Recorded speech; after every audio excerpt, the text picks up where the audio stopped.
Welcome back JNV classes. पिछली videos में आपने देखा उसका इंट्रोडक्शन और उसको कैसे डाउनलोड करेंगे। आज की इस वीडियो में हम टैली का फर्स्ट डे स्टार्ट कर रहे हैं। प्रैक्टिकली हम कैसे उसमें काम करेंगे टैली में, तो इसके लिए आज हम सीखेंगे कंपनी और इसके स्टार्टअप पेज के बारे में। चलिए देखते हैं। सबसे पहले अपने पीसी या लैपटॉप पे आप टाइप कीजिए टैली जो आपने इंस्टॉल की हुई थी, इसको आप ओपन कीजिए। अगर आप कंप्यूटर में ये टैली नहीं है तो आपको कैसे डाउनलोड करना है, इसके लिए मैंने एक वीडियो बनाया हुआ है, आप उसको देख लीजिए। आपको बस सिंपली टैली सोल्यूशन की वेबसाइट्स पे इंटरनेट पे जाना है और वहाँ से आप उसको सिंपली डाउनलोड कर लेना है। देखिए, जैसे आप टैली को ओपन करेंगे एजुकेशन मोड पे तो आपको स्टार्टअप पेज में कुछ ऑप्शन मिलेंगे। तो यहाँ पर ये ऑप्शन हैं: activate your licence, reactivate your licence, get rental licence, configure editing licence, log in as remote Tally .net user, work in education mode और क्विट। तो मैं आपको एक एक करके इनका मतलब समझा देता हूँ, फिर हम आगे बढ़ते हैं। तो सबसे पहले एक्टिवेट लाइसेंस, जैसे कि आप अगर किसी भी कंपनी का कोई सॉफ्टवेयर यूज़ करते हैं तो आपको उसके लिए पे करना होता है, अगर वो ओपन सोर्स नहीं है तो ये टैली जो है ओपन सोर्स नहीं है, यानी आपको इसके लिए पे करना होगा अगर आप इसको यूज़ कर रहे हैं। तो यहाँ पे अगर आपने इसके लिए पे कर दिया तो आपको एक लाइसेंस मिलेगा। उस लाइसेंस की मदद से आपको यहाँ पे इसे एक्टिवेट करना होगा। लाइसेंस आपको कैसे मिलेगा, इसके लिए मैं अलग से एक और वीडियो बनाऊंगा। अभी मैं ओवरऑल आपको समझा देता हूँ। जैसे आप ऑनलाइन कुछ भी परचेज करते हैं उसी तरह से आपको इसकी वेबसाइट पे आना है, टैली सोल्यूशन पे। Download now and buy now दो ऑप्शंस आपको मिलते हैं। आपको बाय नाउ पे क्लिक कर कर अपनी कुछ डिटेल्स देनी है, अपना अकाउंट्स का डिटेल देनी है। आपके अकाउंट से उतना अमाउंट डिडक्ट हो जाएगा और आपके ईमेल आईडी पर इसकी एक लाइसेंस की, एक लाइसेंस नंबर और एक लाइसेंस की जो है वो आ जाएगी। वो की आने के बाद आप यहाँ से उसको एक्टिवेट कर सकते हैं। तो इससे एक्टिवेट करने से पहले आपको प्रोसेस करनी होगी। आपको ऑनलाइन जाकर उसको परचेज़ करना होगा टैली सोल्यूशन की वेबसाइट से। परचेज़ करना काफ़ी सिंपल है, जैसे आप ऑनलाइन किसी चीज़ का पेमेंट करते हैं कि आपकी ईमेल आईडी पर आएगी। आईडी पे आने के बाद आप यहाँ से करेंगे उसको एक्टिवेट। कैसे करेंगे, आप एक्टिवेट के लिए ए दबाएंगे। यहाँ पे हाईलाइटेड बटन दे रखे हैं तो आप अल्टर ए दबा कर भी और डायरेक्ट आप माउस की मदद से भी इसमें कर सकते हैं। तो मैंने यहाँ पे एक्टिवेट पे क्लिक किया। ये रिस्टार्ट करने के लिए बोल रहा है तो यस कर दें इसे। परमिशन है मैन यूजर्स की, तो आप इस परमिशन को यस कर दें। स्क्रीन शायद आपके सामने अभी ब्लैक होगी, लेकिन आप जो परमिशन मांग रहे हैं उसको यस कर दें। तो टैली का फिर से पेज स्टार्ट हो जाएगा। अब देखिए यहाँ पे जो पेज आ रहा है ये सीरियल नंबर और एक्टिवेशन की का आ रहा है। तो यहाँ पे मुझे सीरियल नंबर और यहाँ मुझे एक्टिवेशन की जो है वो डालनी है। तो सीरियल नंबर ऑटोमेटिक डिटेक्ट हो गया। क्यों? क्योंकि इससे पहले मैं इस कंप्यूटर पे रजिस्टर्ड कर चुका हूँ। आपको सिखाने के लिए मैंने इसको डी रजिस्टर्ड किया था। अब मैं अगर यहाँ पे अपनी की डाल देता हूँ तो मेरा सॉफ्टवेयर रजिस्टर्ड हो जाएगा। तो अभी मैं ऐसा नहीं कर रहा हूँ क्योंकि मेरे जो ऑप्शन हैं वो चले जाएंगे।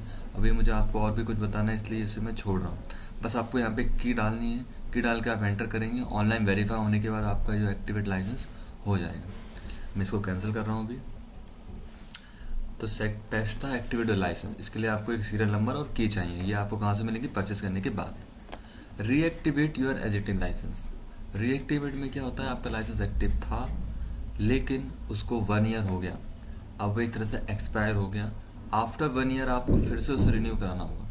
तो जो आपने फर्स्ट टाइम में परचेस किया था उसी तरह से आपको सेकंड टाइम भी इसको रिन्यू कराने के लिए कुछ अमाउंट पे करना होगा। उतना नहीं देना होगा, मात्र 2 या 3 हज़ार रुपये कुछ होता है रिन्यूअल अमाउंट। वो आपको पे करके आप फिर से एक 1 ईयर के लिए एक्सपेंड इसको करा सकते हैं। तो अगर आपका लाइसेंस एक्टिवेट है और उसका टाइम लिमिट पूरी हो गई तो आप उसको रीएक्टिवेट करा सकते हैं। या फिर आपका लाइसेंस एक्टिवेट है, जैसा कि मेरा इस कंप्यूटर पर एक्टिवेटेड था लेकिन अब एक्टिवेट नहीं है, तो मैं फिर से एक्टिवेट करना चाह रहा हूँ, तो मैं रीएक्टिवेट पे क्लिक करूँगा। यहाँ पे मैं अपना पासवर्ड टाइप करूँगा और मेरा जो है वो एक्टिवेट हो जाएगा। इसका आईडी पासवर्ड आपको ईमेल आईडी पे मिल जाता है।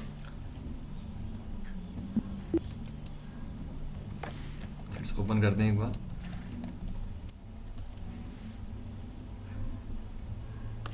तो देखिए, पहला हमने सीख लिया activate licence, reactivate editing licence. Third है गेट ए रेंटल लाइसेंस।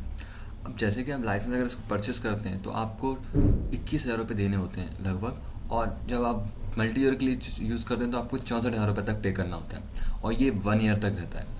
लेकिन अगर आप चाहते हैं आपका कोई प्रोजेक्ट है, जैसे आप मान लीजिए कंस्ट्रक्शन बिजनेस में आपको कोई रोड जैसे रोड डलती है तो रोड का हिसाब रखना है कि कितना सामान आया, कितने मजदूर लगाए, उसका हिसाब अकाउंटिंग करनी है। वो अकाउंटिंग रोड कितने महीनों में डलेगी? 3, 4, 5, 6 महीनों में।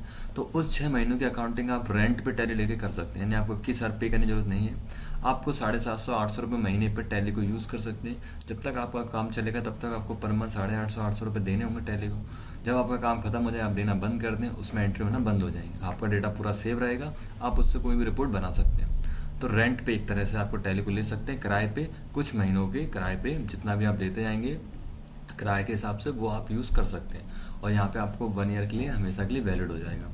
तो activate your editing licence, reactivate editing licence, get a rental licence, configure editing licence. इसमें क्या होता है, अपने लाइसेंस को आप और अपग्रेड करा सकते हैं, आप अपने हिसाब से उसको जैसा चाहे वैसा बनवा सकते हैं, कुछ और अमाउंट देकर। इसका था log in as a remote Tally .net user. आपने अगर टीम व्यूअर या एनीडेस्क का नाम सुना होगा, टीम व्यूअर एनीडेस्क का नाम अगर आपने नहीं सुना तो मैं आपको बता देता हूँ। आप अपनी स्क्रीन को शेयर कर सकते हैं किसी दूसरे कंप्यूटर स्क्रीन पे। ये मदद करते हैं आपको उस प्रॉब्लम को सॉल्व करने में जो प्रॉब्लम टेक्निकली आपके सॉफ्टवेयर में आ रही हैं। तो बाहर की टीम, भोपाल, इंदौर, जो भी बाहर की टीम्स होंगी, वो आपको वहीं बैठे बैठे आपकी प्रॉब्लम को सॉल्व कर देगी टीम व्यूअर पे लेके या एनीडेस्क पे। इसी तरह से हम टैली में लॉगिन कर सकते हैं दूसरे कंप्यूटर के टैली को एज अ रिमोट यूज़र की तरह, यानी कि आप इस टैली से किसी दूसरे पीसी में चल रहे टैली को कंट्रोल कर सकते हैं। ये ऑडिट करते समय और डेटा एंट्री करते समय काफ़ी मददफुल होती है। आगे हम इसके बारे में सीखेंगे कैसे करना है। तो login as a remote Tally .net की मदद से आप लॉगिन कर सकते हैं एज ए रिमोट के रूप में, यानी एक पीसी से दूसरे पीसी को आप कनेक्ट करके टैली में उसको यूज़ कर सकते हैं और रिपोर्ट्स को देख सकते हैं। इसके लिए आपको tally.net ID पासवर्ड मिलता है, जो रजिस्ट्रेशन के साथ ही आपको ईमेल के थ्रू मिल जाता है। इसके बाद है इसमें वर्क हिस्ट्री को यहाँ पे डालना होता है हमें tally.id और नेट पासवर्ड। इसका लास्ट उसमें है, एक बार और इसको ओपन करते हैं।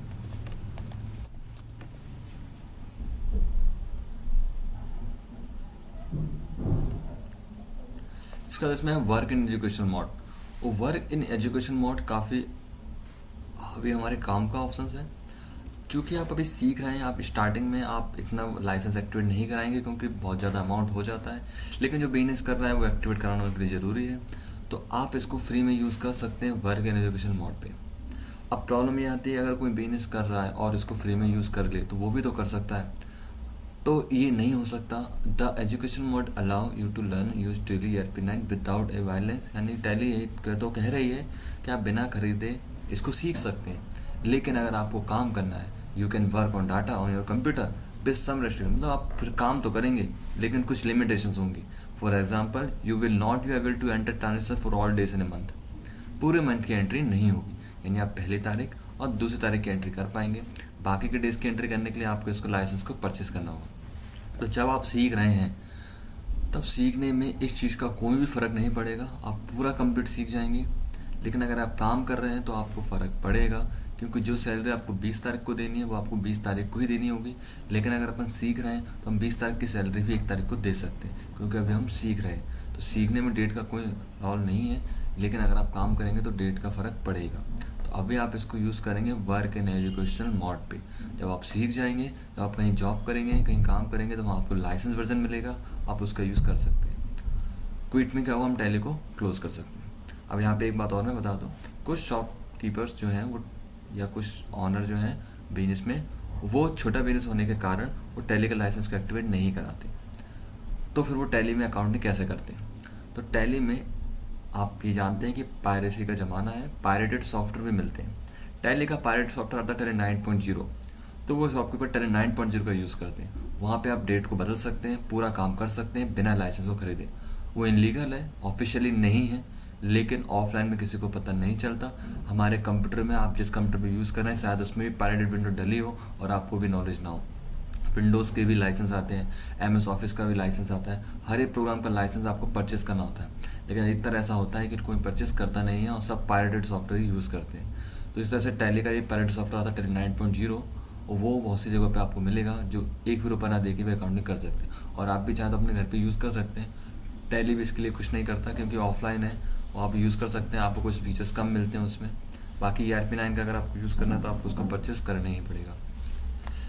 लास्ट एक क्विट से हम टैली से बाहर आ जाएंगे, तो आपको स्टार्टअप पेज समझ में आएगा। आने वाली वीडियो में हम इसमें सीखेंगे कंपनी कैसे बनाते हैं। तो वर्क में आप क्लिक करेंगे तो आपके सामने ऑप्शंस आ जाएंगे, तो आगे इन्हीं के बारे में बात करेंगे। Thanks for watching.